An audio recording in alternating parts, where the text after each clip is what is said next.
안녕하십니까. 저는 UNEP-FI 대표 에릭 어셔입니다. 오늘 여러분을 모시고 UNEP-FI 임팩트 분석 툴에 대한 특별 세션을 진행하게 되어서 매우 기쁩니다. 이제 카린 앱과 코스탄자 게라가 이끄는 팀이 여러분께 툴 자체에 대해서 설명을 드리겠습니다만 그에 앞서 제가 배경 설명을 조금 해드릴까 합니다. 임팩트는 2017년부터 UNEP-FI의 주요 관심사였는데요. 아시다시피 UNEP-FI는 은행, 보험, 투자 산업 중심으로 조직되어 있습니다. 또 기후변화 및 자연 등을 주제로 다루고 있기 때문에 임팩트라고 하면 임팩트 평가와 관리 접근 방식을 의미하고 여러 산업에 걸쳐 다양한 주제를 아우르고 있습니다. 2017년에 저희는 금융 부문의 SDG 실현을 위해서 다음과 같은 정의를 내린 바 있습니다.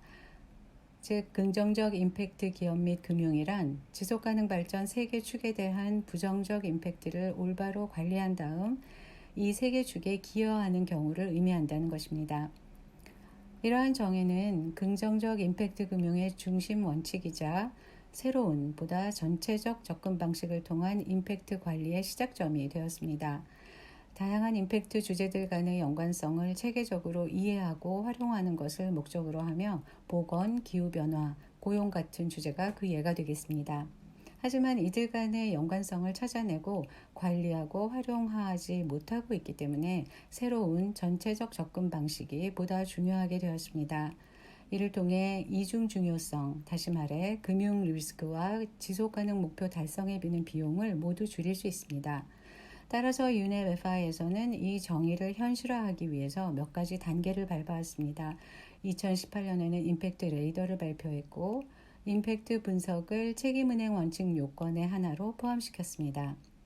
책임은행 제1원칙은 SDG 부합이며 제2원칙은 긍정적, 부정적 임팩트의 분석과 관리, 제3원칙은 은행의 가장 중요한 임팩트 분야에 대한 목표를 설정하는 것입니다.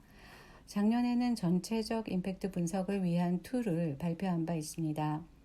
여기에는 은행을 위한 포트폴리오 임팩트 분석 툴이 포함되어 있는데요. 책임은행 원칙 창립 서명기관들과 공동으로 개발하였으며 기업용 임팩트 분석 툴도 있습니다. 1년간 포트폴리오 임팩트 분석 버전 2를 시범 운영한 뒤에 새로운 은행용 툴이 지난 4월 발표되었습니다. 추가된 기능도 있고 일부 기능은 개선되었습니다. 그리고 이제 곧 추가로 2개의 임팩트 분석 툴이 발표됩니다. 바로 투자 포트폴리오 임팩트 분석 툴과 부동산 임팩트 분석 툴입니다. 이 2개의 툴이 추가됨으로써 전체적 접근 방식을 은행 포트폴리오뿐 아니라 투자 포트폴리오에도 사용할 수 있게 되었습니다. 개별 기업 고객에 대한 전체적인 분석 외에 부동산 자산에 대한 전체적 분석도 이제는 가능하게 된 것입니다.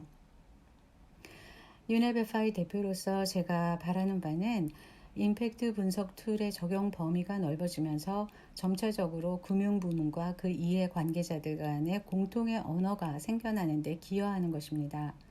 그럼 이제 UNEP-FI 임팩트 업무를 이끌어온 카린 앱이 발표자들을 소개해 주시겠습니다. 영국의 브리지스, 일본의 노무라 자산운용, 에스토니아 LHP, 스위스의 UBS에서 오신 동료분들께서 이 새로운 툴에 대해 소개해 주시겠습니다. 감사합니다. 좋은 시간 되십시오. 에릭 대표님 감사합니다. 여러분 안녕하십니까? 오늘 여러분께 이달 말 공개될 새로운 분석 툴에 대해 말씀드리게 되어서 기쁘게 생각합니다. 지금 UBS의 사회 프로그램 오피스를 이끄시는 안젤라 비백, 에스토니아 LHP의 포트폴리오 매니저이신 야니 메이엠파 씨가 연결되어 있으신데요. 나중에는 노무라 부동산 자산 운용의 다카히로 코기 씨, 그리고 영국 브리지스 펀드의 이반 로드리게즈 씨도 참여하시겠습니다. 먼저 두 분께 인사드리겠습니다. 야니 안녕하세요. 안젤라 안녕하십니까? 우선 새로 발표될 2개의 툴 중에서 첫 번째로 투자 포트폴리오 임팩트 분석 툴에 대해서 먼저 이야기하고 그 다음에 부동산 툴에 대해서 다뤄보도록 하겠습니다. 제 생각에는 일단 툴을 만들게 된 배경, 또 이 툴을 만드는데 기본이 된 개념적인 요소들, 이런 것들에 대해서 안젤라 야니와 함께 이야기를 나누도록 하겠습니다. 그런 다음에는 코스탄자가 툴의 일부 기능에 대해서 간략한 설명을, 툴에서 사용하는 화면을 가지고 와서 여러분께 설명을 드리고, 그렇게 되면 여러분들께서도 실제 툴이 어떤 모습인지 아실 수 있을 것 같습니다. 그럼 이제 안젤라와 야니가 첫 번째 포인트에 대해서 말씀해 주실 텐데요. 이 툴이 생겨나게 된 배경 또는 개발하게 된 동기에 대해서는 청중들께서도 매우 궁금해 하실 것 같습니다. 안젤라와 야니 두 분께서는 유네베파이가 이 툴의 개발을 추진할 때부터 작업반을 함께 이끌어 오셨습니다.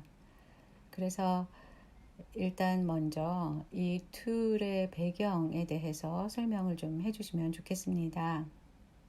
자, 말씀해 주시죠. 카린, 감사합니다. 시작하게 된 동기는 책임은행 원칙의 서명기관으로서 우리는 모든 포트폴리오에 대해서 임팩트 분석을 할 의무가 있다라는 것이었습니다. 에릭 대표님도 이미 말씀하셨지만 포트폴리오 분석 툴은 이미 작년에 나온 바 있습니다.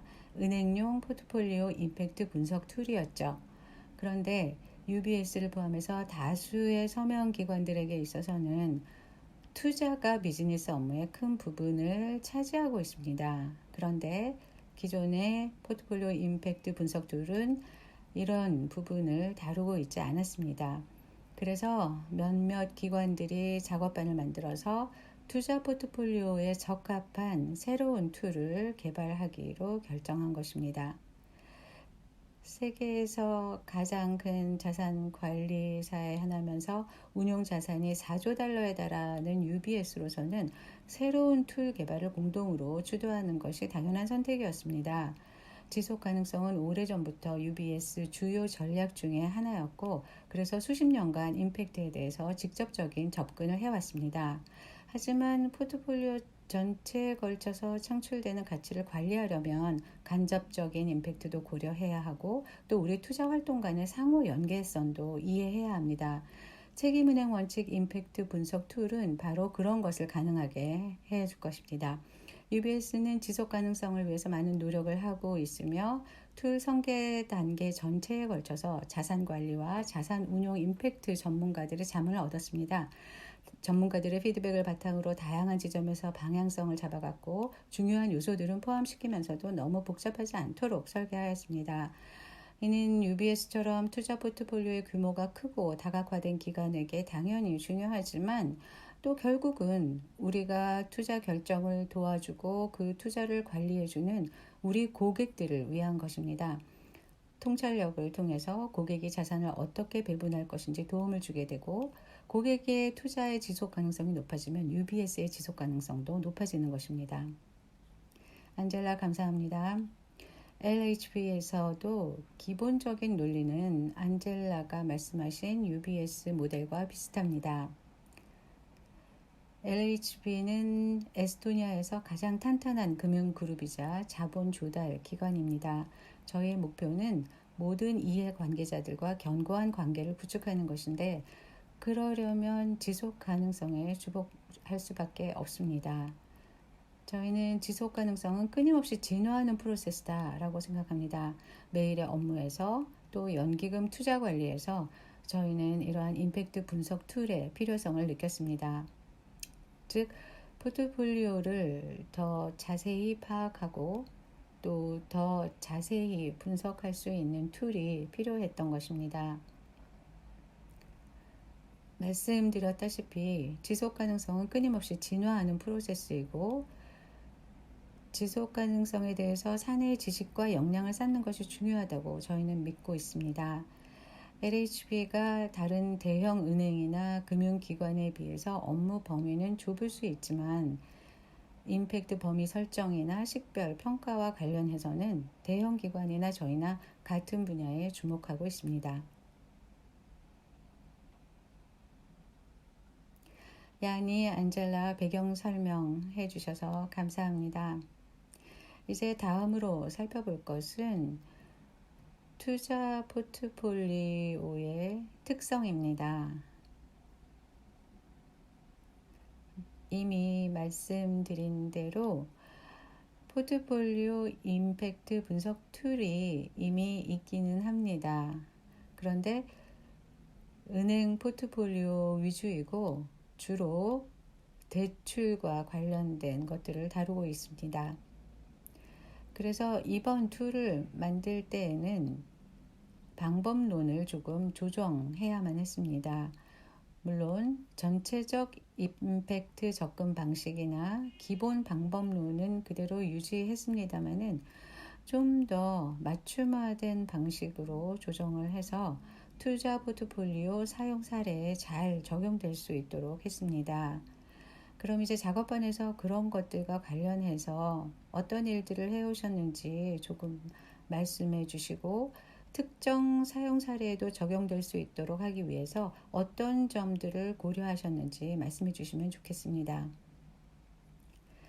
실제 저희가 제일 먼저 결정해야 했던 것은 투자 포트폴리오 임팩트 동인에 기반해서 투자 포트폴리오를 구성하려면 어떻게 해야 하느냐 하는 것이었습니다. 은행 업무 중 비투자 업무들, 즉 대출이나 자금 조달 같은 경우 이미 말씀드린 기존의 툴을 적용하면 충분합니다. 그런데 비투자 업무의 경우에는 임팩트 주요 동인이 클라이언트입니다. 개인, 소기업, 대기업, 또 이들이 매일 상대하는 고객들, 클라이언트별 특성, 이런 것들이 동인이라고 하겠습니다. 하지만 투자의 경우 동인은 자산군의 성격입니다. 채권, 주식, 부동산, 원자재 등이 그 예입니다. 이러한 그 특정 자산별 성격이 임팩트 동인이기 때문에 또 그에 따라서 임팩트도 달라지게 됩니다. 바로 이런 점 때문에 새로운 투자 포트폴리오 툴은 자산군과 자산 유형이라는 두 가지 차원으로 구성되었습니다. 투자업계에서 제공하는 투자 서비스의 경우 종류에 따라서 권한 수준이 각기 다릅니다. 때로는 전체 데이터에 대한 접근이 제한되는 경우도 있어서 범위 설정과 임팩트 식별 프로세스가 어려운 경우도 있는 것이죠. 그래서 새로운 툴에서는 4가지로 범주를 구별해 보았습니다. 은행의 자체적인 투자인 경우, 또 은행이 고객을 대신해서 재량권을 가지고 자산이나 포트폴리오를 관리하는 경우, 또한 은행이 고객에게 투자 자문을 제공하는 경우, 그리고 마지막으로는 위임받은 사항만 수행하는 경우입니다. 또 이와 더불어서 기본적인 투자 전략이나 투자 의도도 고려해야 했습니다. 수익을 극대화하기 위한 투자인지 아니면 다른 목표를 추구하는 투자인지, 즉 환경이나 사회에 대한 긍정적 임팩트를 위한 것인지를 구별하는 것이 필요했습니다.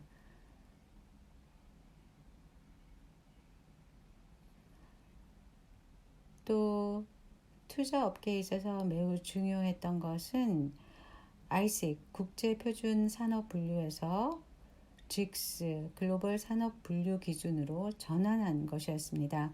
왜냐하면 투자업계에서는 국제표준산업분류보다는 글로벌 산업분류 기준이 더 많이 사용되고 있기 때문입니다.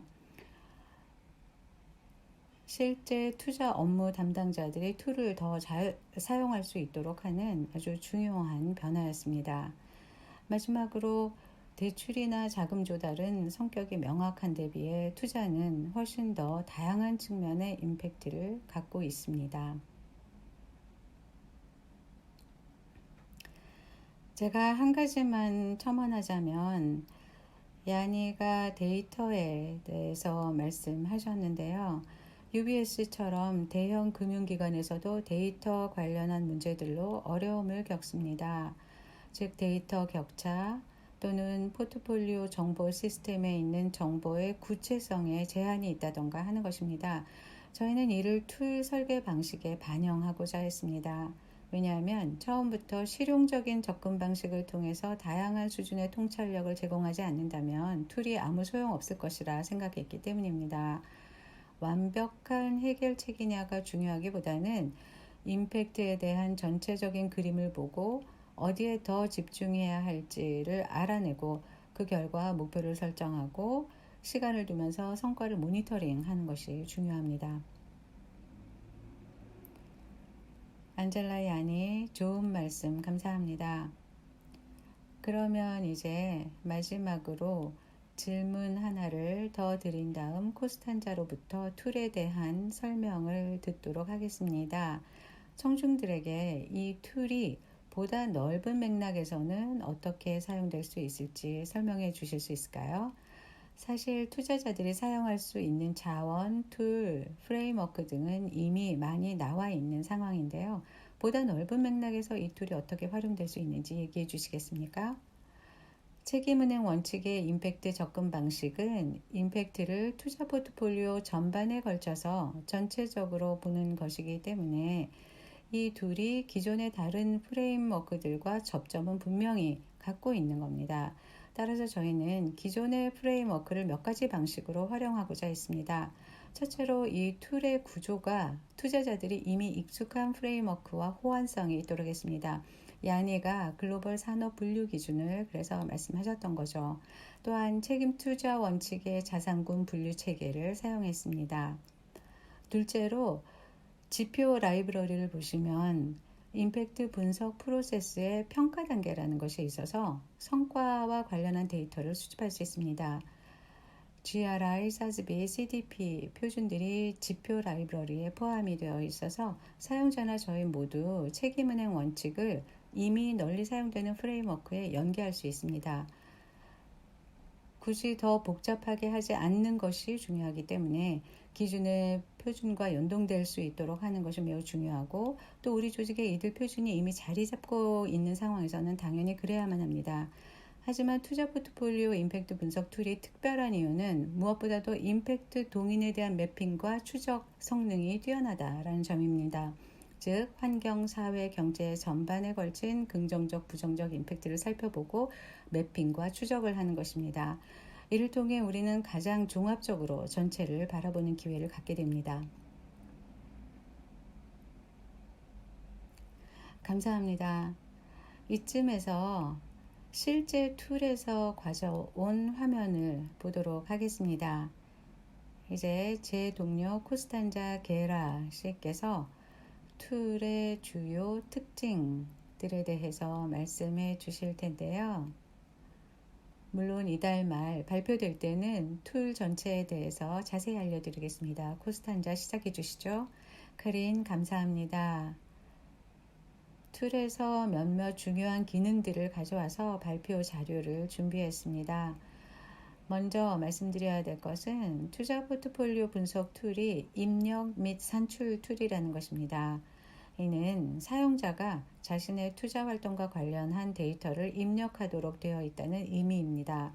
그리고 입력된 정보를 바탕으로 워크플로우가 진행되면서 산출물이 생성됩니다.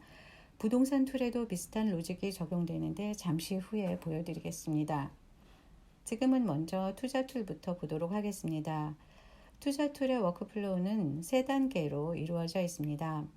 1단계는 범위 설정 단계이고 2단계는 식별, 그리고 3단계는 평가입니다. 범위 설정 단계는 수행하고자 하는 분석의 범위를 설정하는 단계입니다.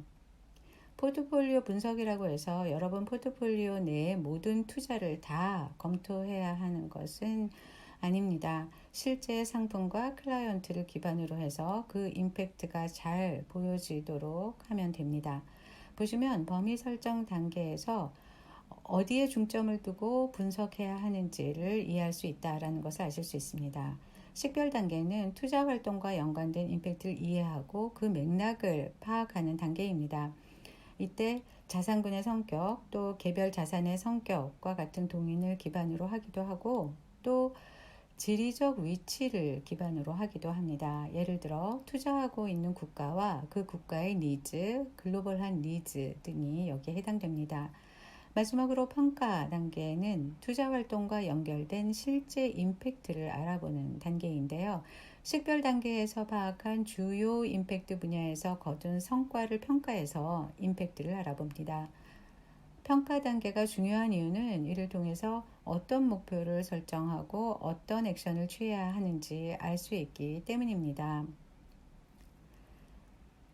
그러면 이제 툴 워크플로우 관련해 말씀드린 것들 중 몇 가지에 대해서 조금 더 자세히 알아보겠습니다. 말씀드린 단계 중 일부에 대해서 제가 좀 더 자세한 설명을 드릴 텐데요. 보시는 것이 범위 설정 단계의 모습입니다. 임팩트 분석의 첫 번째 단계죠. 이 단계는 특히 규모가 크고 다각화된 포트폴리오를 운용하는 기관에게 도움이 됩니다. 범위 설정을 통해서 데이터 수집 방식을 정하고 임팩트 분석에 포함해야 될 중요한 요소들이 무엇인지 알 수 있습니다. 이 스크린샷에는 툴 내에 설정되어 있는 다양한 활동 유형들이 나와 있습니다. 말씀드렸지만 의사결정 권한 정도에 따라 활동 유형은 달라집니다. 즉, 회사 자체 자산을 관리하는 경우, 재량권을 갖고 클라이언트 자산을 관리하는 경우, 자문 역할을 하는 경우, 그리고 거래 실행만 하는 경우 등입니다. 이 첫 단계를 통해서 어떤 활동에 우선순위를 줄 것인가를 알 수 있는데, 우선순위를 정할 때 기준은 규모, 수익, 시장에서의 입지 등 여러 요인과 정보가 있습니다. 이런 주요 요소들을 이해하고 나면 어떤 활동을 중심으로 해서 임팩트 분석을 해야 하는지 알 수 있습니다. 이제 그러면 툴에서 가져온 두 번째 화면을 보겠습니다. 카토그라피, 즉 지도 작성인데요. 지도 작성은 식별 단계에서 어떤 정보를 포함시켜야 하는가를 보여줍니다. 야니가 말씀하신 바와 같이 여기에는 두 가지 단계가 있습니다. 첫 번째 단계는 자산군의 특성을 이해하는 단계입니다. 예를 들어서 투자 규모뿐 아니라 지리적인 위치, 또 투자처 중에서 특정 저소득 국가가 있는지 등을 살펴봐야 하고, 그리고 투자 의도도 살펴봐야 합니다. 다음 두 번째 단계는 각 자산군별 특성을 알아보는 단계인데요. 각 자산 유형과 연관된 임팩트는 무엇인지를 틈새 자산군을 포함해서 살펴봅니다. 2단계 분석은 프로필에도 적용이 됩니다. 프로필은 지도 작성 때 입력한 정보를 바탕으로 생성된 결과를 보여주는 단계입니다. 이 투자 툴을 통해서 저희가 보여드리고자 하는 것은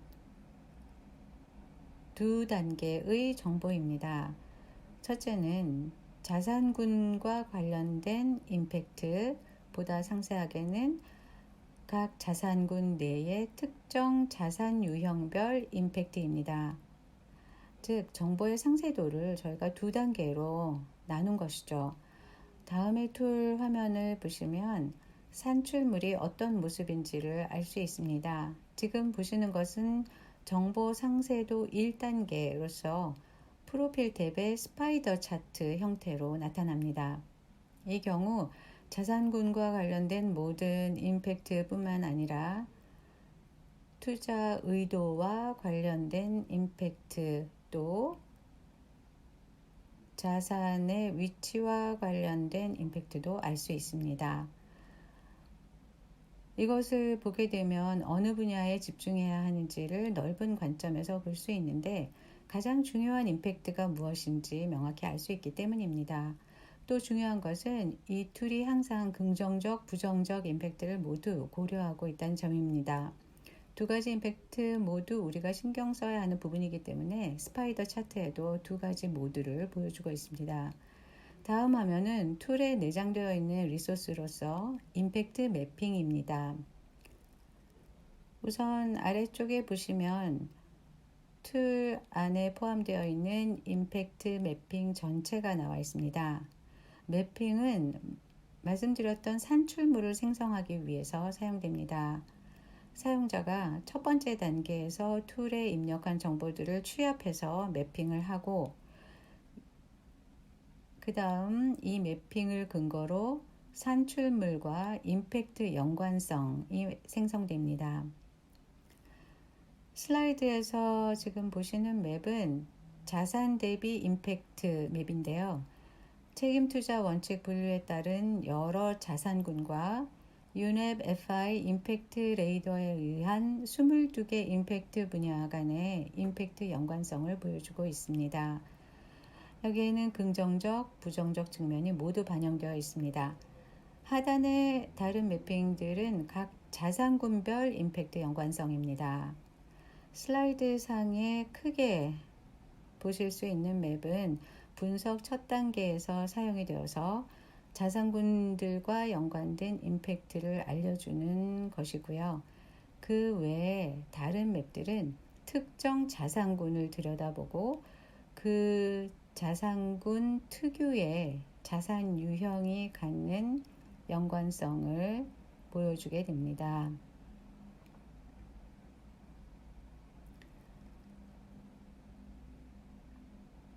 마지막으로 퍼포먼스, 성과에 대한 화면입니다.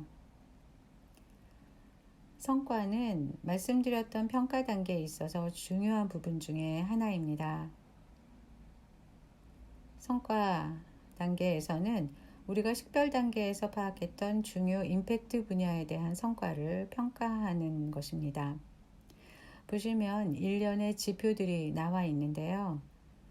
이 지표들을 바탕으로 성과를 측정, 평가하고 그에 따라 목표 및 우선순위를 정할 수 있습니다. 그럼 이상으로 툴 워크플로우 개요에 대한 발표를 마치겠습니다. 툴에 대한 보다 기술적인 사항들은 다음에 툴이 발표될 때 다시 알려드리겠습니다.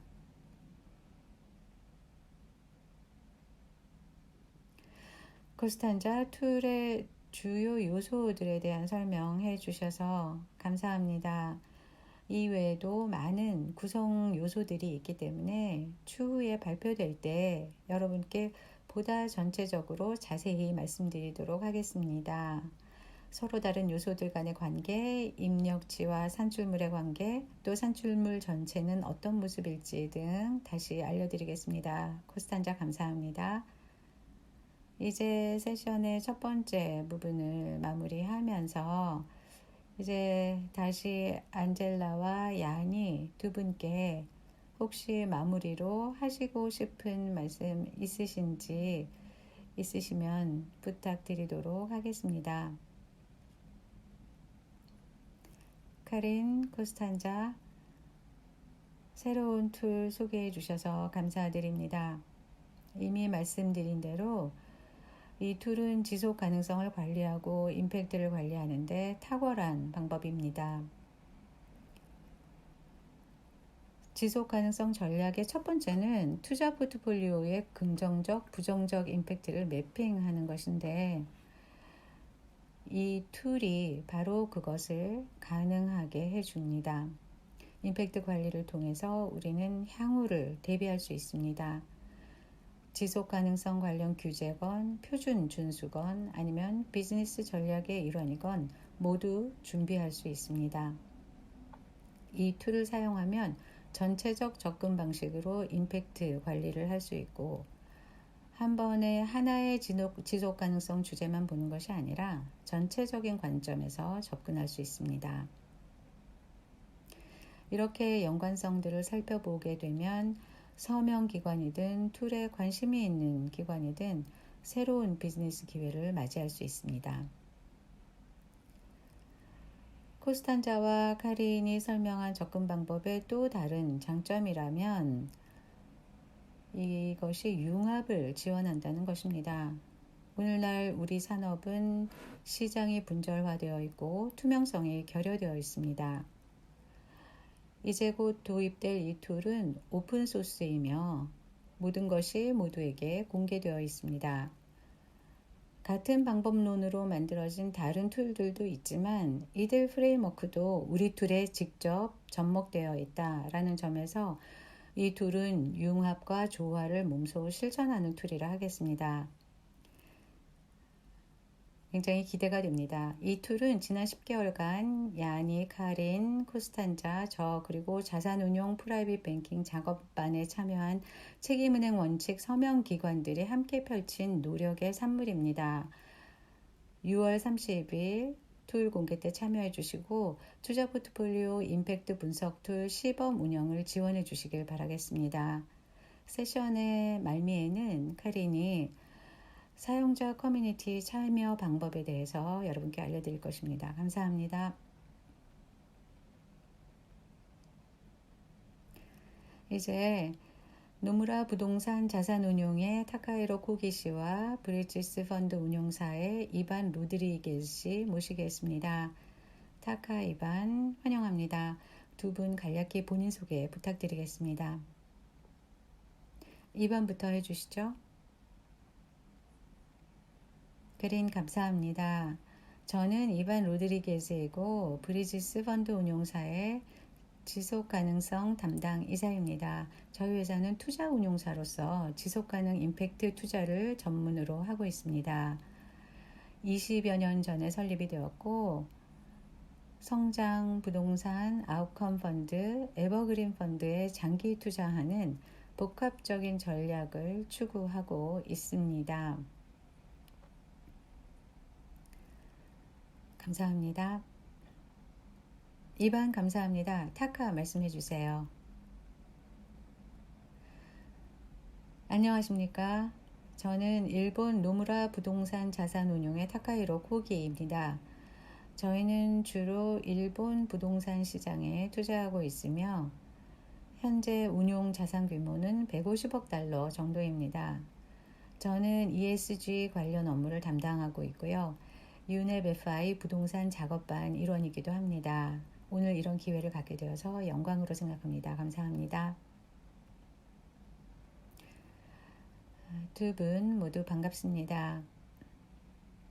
오늘 두 분과 함께 청중분들께 곧 공개될 또 다른 임팩트 분석 툴을 미리 소개해드리게 되어서 매우 기쁘게 생각합니다. 바로 부동산 임팩트 분석 툴인데요. 앞서 설명했던 투자 관련 툴과 마찬가지로 부동산 툴의 주요 개념들을 소개해 드리도록 하겠습니다. 두 분과 본격적으로 툴에 대한 이야기를 하기 전에 배경 설명과 주요 기능들 말씀드릴까 합니다. 어떻게 개발하게 되었는지, 왜 이런 툴을 만들게 되었는지 설명해 주시면 감사하겠습니다.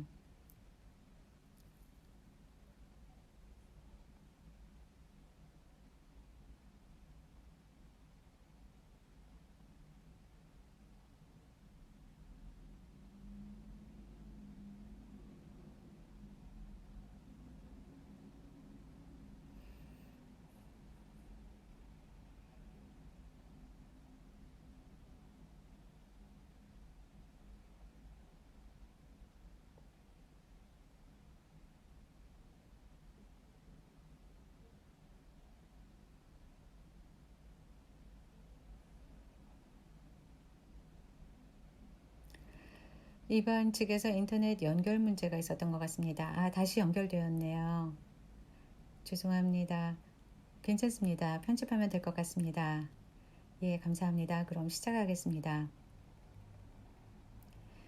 유넵 FI 부동산 그룹에서 임팩트 관련 연구를 시작한 것은 2018년이었습니다. 당시 긍정적 임팩트 이니셔티브 그룹과 함께 긍정적 임팩트 부동산 투자를 위한 프레임워크를 개발하기 시작했고 임팩트 레이더를 그 기반으로 해서 작업을 시작했습니다. 그렇게 부동산 작업반이 시작이 되었고 그 결과 부동산 투자 임팩트에 대한 공동의 전체적 접근 방법을 구현할 수 있게 되었습니다. 그 다음 해 그 개발한 프레임워크를 사용하면서 프레임워크가 여러 가지 다양한 방식으로 사용될 수 있다는 것을 알게 되었습니다. 그러다 작년에 은행 업계의 동료가 은행 포트폴리오의 첫 번째 버전을 발표했을 때 저희도 부동산 전용의 비슷한 툴을 만들면 전체적 임팩트 분석 역량을 강화할 수 있고 임팩트 평가도 폭넓게 더 일관성 있게 할 수 있겠다라고 생각했습니다. 그래서 작년 4월에 소규모 작업반을 꾸려서 개발 작업을 시작했고 카린, 매튜, 그리고 코스탄자가 팀을 이끌었습니다. 이 툴은 임팩터 레이더의 22개 지표에 걸쳐서 긍정적, 부정적 임팩트를 체계적으로 볼 수 있게 해줍니다. 그리고 임팩트는 세계의 지속가능 발전 축인 경제, 환경, 사회 중의 하나로 분류됩니다.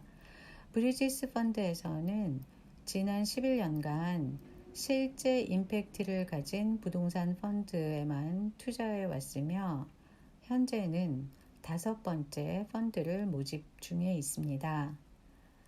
저희 회사는 자체 임팩트 레이더와 방법론을 개발해서 4개의 임팩트 테마에 투자하고 있습니다. 최근에는 5번째 테마도 추가했고 임팩트 관리 프로젝트 방법론을 자체 개발해서 임팩트 측정, 관리, 보고에 대한 글로벌한 기준을 만들고자 노력했습니다. 현재 임팩트 관리 프로젝트는 각기 다른 툴과 표준들이 하나의 시스템 안에서 함께 사용될 수 있게 하는 데 초점을 맞추고 있는데요. 실제 사용자들이 자신의 목적에 따라서 툴을 선택할 수 있게 하려는 것이기도 하고 또 임팩트 관리 프로젝트의 단계를 실행하는 데 도움을 주기 위한 것입니다. 왜냐하면 프로젝트를 통해 중요한 긍정적, 부정적 임팩트를 파악할 수 있고 임팩트의 중요성을 평가하고 임팩트 관리를 위해서 데이터 수집은 어떻게 할 것인가를 생각할 수 있습니다. 이 툴은 매우 유용한 툴입니다. 카린 감사합니다. 배경 설명 감사합니다. 이반. 이제 타카 말씀해 주시죠. 아까 UBS와 LHB의 동료들께서도 이반이 지금 얘기한 전체적 임팩트 방법론을 어떤 식으로 조정하고 현실화해서 투자 포트폴리오 특성에 맞게 바꾸었는지 말씀해 주셨습니다. 그러면 부동산에 대해서는 어떤지 말씀해 주시겠습니까? 전체적 접근 방법을 부동산 자산과 투자에 적용하려면 구체적으로 어떻게 해야 할까요? 지금 말씀하신 것이 바로 작년에 부동산 작업반이 했던 일입니다. 저희가 가장 많은 시간을 할애했던 부분이 분석 수준 그리고 현실적인 임팩트 분석을 위한 사용 사례였는데요. 가능한 시나리오가 여럿 있다는 것을 알게 되었습니다. 어떤 경우에는 투자 결정을 할 때 단 하나의 자산만을 분석하려는 경우도 있지만 또 다른 경우에는 펀드나 포트폴리오처럼 부동산 집합 자산을 분석하고 싶은 경우도 있습니다. 저희는 집합 자산의 경우에는 2가지 방향이 가능하다라고 생각했습니다. 하향식 분석 또는 자산별로 분석을 해서 취합하는 상향식 분석 모두가 가능하다는 것이죠. 저희는 2가지 사례를 모두 선택해서 펀드나 포트폴리오에 대한 하향식 분석 또는 개별 자산 분석도 가능하도록 했습니다. 또 중요한 것이 시뮬레이션 분석의 경우에는 기존 부동산과 더불어서 새로 개발된 부동산도 범위에 들어가도록 했습니다. 그 다음 반드시 필요했던 것은 임팩트 동인에 대한 이해였습니다. 부동산의 경우 임팩트의 주요 동인은 3가지입니다. 첫 번째는 자산의 유형 또는 성격입니다. 자산이 주택단지 개발이냐, 사무실 또는 산업단지이냐에 따라서 임팩트 연관성은 달라집니다. 두 번째 동의는 입지 유형입니다. 자산이 도심에 있는지 또는 외곽에 있는지에 따라서 다릅니다. 마지막으로는 특정 지역에 위치하고 있어서 고유의 특성을 갖는 경우입니다. 그래서 이 세 가지 축을 가진 워크플로우를 구성했는데요. 말씀드린 세 가지 동인 모두가 반영되었고, 포트폴리오 차원, 펀드 차원, 단일 자산 차원에서 모두 분석이 가능합니다. 감사합니다.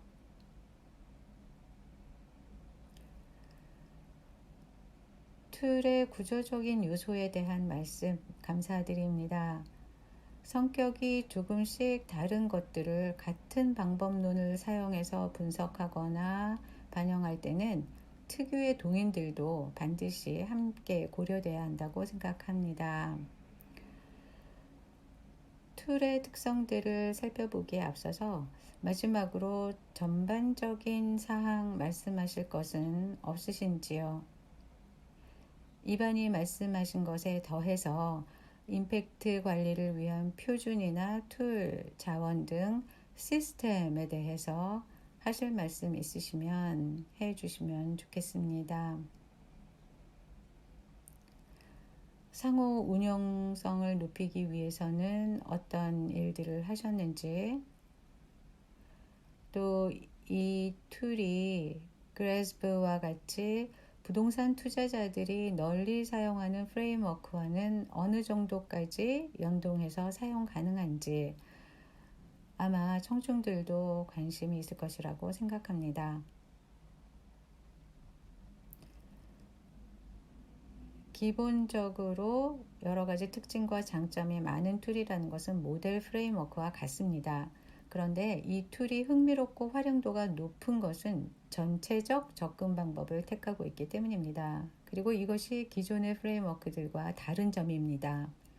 아울러 작업반이 처음부터 확실히 하고자 했던 것은 다른 프레임워크와의 호환성이었습니다. 앞으로 반드시 필요할 것이라고 생각했는데요. 간단하고도 기본적인 방법들로 호환성 문제를 해결했습니다. 툴이 사용하는 부동산 자산 분류 차계는 훌륭합니다. 또 그래스프에서 추적하는 지표, 즉 환경 지표 같은 것들이 포함되어 있어서 분석 시간을 최적화할 수 있습니다. 또 주목해야 할 점은 툴이 다루는 범위가 투자 대상, 즉 부동산에만 국한되어 있다는 점입니다. 예를 들어 투자기관의 기업 특성이나 직원 업무 방식 등은 포함되지 않습니다. 이 툴이 공시에도 매우 효과적으로 사용될 수 있다고 생각은 하지만 사실 보고를 위한 프레임워크는 아닙니다. 이 툴은 무엇보다도 전략 개발과 의사 결정을 위한 관리 툴이라는 점 말씀드립니다. 감사합니다. 타카 이반 감사합니다. 이제 툴이 어떻게 구성되어 있는지 살펴볼 차례입니다. 다시 코스탄자 모시겠습니다. 코스탄자 부탁드립니다. 감사합니다. 카린 감사합니다. 이제 두 번째 발표를 시작하겠습니다. 앞서 제가 부동산 툴은 펀드나 포트폴리오를 하향식으로 분석하거나 개별 자산에 대해 상향식 분석 모두가 가능한 구조라고 말씀드렸습니다. 지금 보시는 슬라이드는 펀드 포트폴리오에서 가져온 것입니다만 같은 워크플로우 로직이 개별 자산에도 적용될 수 있습니다. 보시다시피 워크플로우는 두 단계로 이루어져 있습니다. 첫 번째 단계는 식별 단계, 두 번째 단계는 평가 단계입니다. 첫 번째 단계는 펀드나 포트폴리오와 연관된 가장 중요한 임팩트 분야는 무엇인가를 알아보는 것이고요. 두 번째 단계는 이들 임팩트 분야에서 실제 성과는 어떤가를 보는 것입니다. 첫 번째 단계는 다시 세 가지 단계로 나누어지는데 그중 첫 번째는 카토그라피, 지도 작성 탭입니다. 사용자들이 이 탭에 정보를 입력하는데 예를 들어 펀드나 포트폴리오에 들어있는 자산의 유형, 지리적인 위치, 자산 투자 전략 등에 대한 정보입니다. 이 정보를 통해서 앞서 말씀드린 주요 동인들도 파악할 수 있습니다. 그 다음 두 번째는 컨텍스트 맥락 탭입니다. 자산에 있는 장소에 따른 니즈를 파악하기 위한 것입니다. 장소라고 하면 특정 도시나 지역일 수도 있지만 넓게는 국가일 수도 있습니다. 그리고 그 중에서도 자산이 어디에 위치하고 있는지 나타냅니다. 지도 작성과 맥락 탭이 식별 단계의 두 가지 주요 입력 탭입니다. 여기에 입력된 정보를 바탕으로 프로필 탭에 산출물이 생성됩니다. 프로필 탭에서는 툴에 내장되어 있는 자원을 사용해서 산출물을 생성합니다. 여기 까만색 상자가 산출물인데 자산 대비 임팩트 맵, 지역 대비 임팩트 맵, 그리고 투자 임팩트 맵 등입니다. 이 산출물을 보면 펀드나 포트폴리오와 연관된 임팩트를 볼 수 있습니다. 조금 후에 보여드리겠지만 이 임팩트들은 상세 보기의 형태일 수도 있고 아니면 스파이더 차트와 같은 요약 형태일 수도 있습니다. 이를 통해서 어떤 것이 긍정적이고 어떤 것이 부정적인 임팩트인지 알 수 있습니다. 프로필의 최종 목표 단계는 가장 중요한 임팩트 분야가 어디인지를 알기 위한 것입니다. 이 정보를 바탕으로 임팩트 분야들을 확인하고 임팩트 분야는 다시 평가 단계의 기초가 됩니다. 평가는 실제 임팩트를 알아보기 위한 것인데 이 성과의 경우 실제 임팩트는 중요 임팩트 분야 대비 성과에 기반을 두고 있습니다. 평가 단계는 두 개의 과정으로 구성되어 있습니다. 먼저 성과 그 자체 그리고 대시보드가 있습니다. 성과 단계에서는 이전 단계에서 파악한 중요 임팩트 분야 대비 성과를 검토합니다. 그런 다음 일련의 지표를 사용해서 성과를 측정하고 마지막으로 규제 요건이나 정책 목표 등을 고려해서 성과를 평가합니다. 이를 통해서 성과가 좋은지 나쁜지 알 수 있습니다. 성과 평가를 바탕으로 향후 액션에 대한 우선순위를 정할 수 있습니다. 그리고 이들 중요 임팩트 분야를 고려해서 취해야 하는 액션을 요약한 것이 최종 대시보드에 보여집니다. 최종 대시보드에는 집중해야 하는 임팩트 분야는 어딘지 또 어떤 액션을 취해야 하는지 등에 대한 개요가 정리되어 있습니다. 다음으로는 툴 자체에서 가져온 화면 몇 개를 보여드리겠습니다. 이 경우는 펀드 포트폴리오의 예이지만 개별 자산 분석에도 유사한 로직이 적용됩니다. 보시면 지도 작성 탭의 모양입니다. 말씀드린 대로 지도 작성 탭은 식별 단계에서 정보를 입력해야 하는 주요 탭 중의 하나이고 이 탭에서 펀드와 포트폴리오에 대한 정보를 입력하게 되어 있습니다. 우선 분석하려는 펀드가 어떤 펀드인지, 펀드의 규모는 어느 정도인지, 좀 더 깊이 들어가서 각 펀드에 들어있는 자산의 유형, 그리고 자산의 규모와 지리적 위치도 입력할 수 있습니다. 지리적 위치는 보시다시피 국가와 도시 모두를 포함합니다. 지금 이 경우에는 호주 시드니로 되어 있는데요. 이렇게 하는 이유는 소재지 국가뿐 아니라 특정 장소의 니즈까지 모두 반영하기 위해서입니다. 두 번째 프로필, 즉 두 번째 탭에서는 프로필 작성을 할 수 있습니다. 그리고 여기서 산출물을 확인할 수 있습니다. 식별 단계의 산출물은 지도 작성과 맥락 탭에서 여러분이 입력한 정보를 바탕으로 만들어집니다. 프로필을 보면 펀드나 포트폴리오와 연관된 임팩트의 개요를 볼 수 있는데요. 우측과 같이 상세 보기의 형태 또는 좌측의 스파이더 차트처럼 요약 형태 두 가지로 보여줍니다. 지금 보이는 상세 보기의 경우 UNEP FI 임팩트 레이더가 정의한 22개 분야 간의 연관성을 가로로 나타내주고 있고, 그 다음 자산 유형은 세로로 나타내고 있습니다. 또 여기 각 자산 유형별 규모가 나와 있고요. 도표 안에는 각 자산에 대한 긍정적, 부정적 연관성이 표시되어 있습니다. 긍정적, 부정적 모두를 살펴보는 것이 중요한데요. 평균을 내는 것이 아니라 양쪽 모두에 각각 집중해야 합니다. 이 모든 정보가 여기 스파이더 차트의 형태로 요약되어 있습니다. 보시면 긍정적 연관성은 파란색으로, 부정적 연관성은 주황색으로 나와 있는데, 이것을 보면 어느 분야의 연관성이 가장 중요하구나를 개략적으로 알 수 있습니다. 또 다른 특징들을 보도록 하겠습니다. 이것은 제가 방금 설명드렸던 툴 자체에 포함되어 있는 기능입니다. 지도 작성과 맥락 탭의 모든 정보를 입력하고 나면 산출물과 프로필이 생성되는데, 여기 있는 임팩트 매핑처럼 툴 내의 기능을 활용해서 생성합니다. 부동산 툴에서 가장 중요한 임팩트 맵은 자산 대비 임팩트 맵입니다.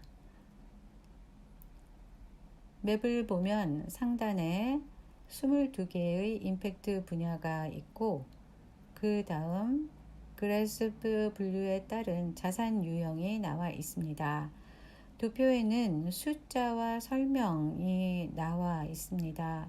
숫자는 연관성의 정도를 나타내는 것인데요. 연관성이 1로 되어 있다면 일반적 연관성이라는 의미고, 만약 연관성이 2라면 핵심적이라는 뜻이기 때문에 이 경우에는 연관성이 아주 특별히 높은 경우를 이야기합니다. 숫자 옆에는 약간의 설명이 나와 있습니다. 어떤 연관성이 파악되었는지를 보여주는 설명입니다. 또 주목해야 할 점은 일부 연관성은 자산 전체에 해당된다는 점입니다. 즉, 특정 자산에만 국한된 것이 아니라 모든 자산 유형에 적용될 수 있다는 것이죠. 이 맵은 긍정적 임팩트 부동산 투자 프레임워크에서 한 발 더 나간 것이라고 하겠습니다. 오늘 발표의 마지막 슬라이드입니다. 성과 부분인데요. 지금 보시는 것이 성과에서 가장 중요한 부분이라고 하겠습니다. 워크시트죠. 성과를 시각적으로 평가하고 식별 단계에서 가장 중요하다고 파악된 임팩트 분야를 보여줍니다. 성과의 측정 및 평가가 어떻게 이루어지는지 이 도표에서 볼 수 있습니다. 좌측에는 임팩트 분야와 연계된 임팩트 주제들이 나와 있는데요. 가장 중요하다고 파악된 임팩트 분야와 관련된 주제들입니다. 도표에는 또 일련의 지표들, 그리고 이 지표와 관련된 속성들도 볼 수 있습니다. 이런 정보를 바탕으로 성과가 측정되고, 그 다음 성과를 평가할 수 있습니다. 성과 평가가 이루어지면 최우선 임팩트 분야가 무엇인지 알게 됩니다. 그리고 나서 이 모든 정보들이 툴 워크플로우의 최종 기착지인 대시보드에 보여집니다. 이제 다시 카린이 툴 공개 일정과 관련해서 말씀해 주시겠습니다. 감사합니다. 코스탄자 감사합니다. 여기 나와 있듯이 부동산 툴의 정식 공개는 6월 17일입니다. 여러분 모두 발표 때 뵙고 툴에 대해 보다 자세한 설명드리게 되기를 기대합니다. 마무리하면서 마지막으로 타카와 이반 말씀 들어볼까 합니다. 이반 타카, 마지막으로 하실 말씀이나 청중에게 전하고픈 메시지는 없으신지요? 기대하시는 바나 앞으로 이 툴이 어떻게 사용되어야 할지 우리가 알아야 할 사항들이 있으면 말씀해 주시면 좋겠습니다. 카린 감사합니다. 먼저 그동안 저희 회사 내에서도 유넵의 임팩트 레이더와 긍정적 임팩트 프레임워크를 사용해 왔습니다. 프레임워크가 전반적으로 그만큼 장점이 많았다는 것을 의미하는 것이죠. 새로운 툴은 코스탄자 말대로 부동산 자산이 긍정적, 부정적 임팩트를 가질 수 있는 부분을 전체적 관점에서 파악할 수 있도록 도와줍니다. 또 임팩트 성과와 가장 중요한 임팩트 분야를 식별해 줍니다. 제가 이 툴이 아주 유용하다고 생각하는 또 다른 이유는 잠재적 기회뿐 아니라 의도치 않은 부정적 효과까지도 미리 알려주기 때문입니다. 임팩트 연관성은 특정 자산 유형별, 지역, 용도, 개별 단지별로 알려주고 자산 소재지와 국가의 니즈도 알려줍니다. 이를 통해 혁신적인 솔루션을 개발할 수 있기 때문에 임팩트 실현뿐 아니라 수익 향상도 기대할 수 있습니다. 감사합니다. 이반 감사합니다. 네, 말씀하신 대로 지난 1, 2년간의 모델 프레임워크 경험을 기반으로 이를 더 발전시켜 나갈 수 있어서 기뻤습니다. 타카, 오늘 세션 마무리하면서 전하고 싶은 말씀 없으신지요? 임팩트 분석 툴에 관심 가져주셔서 감사합니다. 저는 이 툴로 인해서 임팩트에 대한 관심이 증대되고 효과적 SDG 달성에 대한 이해도 증진되리라고 믿습니다. 이 툴을 사용해 보시고 저희에게 의견 주십시오. 모든 사용자들이 편하게 사용하실 수 있도록 개선하고자 합니다. 더 많은 피드백을 주실수록 더 활용도가 높게 만들 수 있습니다. 감사합니다. 타카 감사합니다. 피드백과 활용이라는 아주 중요한 점들을 말씀해 주셨습니다. 살아있는 자원으로서 이 툴은 계속 진화하고 개선되어 나갈 것입니다. 타카 이반 시간 내주셔서 감사합니다. 툴 설명해 주신 코스탄자께도 감사드립니다. 이제 세션을 마치도록 하겠습니다. 이번 세션에 참여해 주시고 경청해 주셔서 감사드립니다.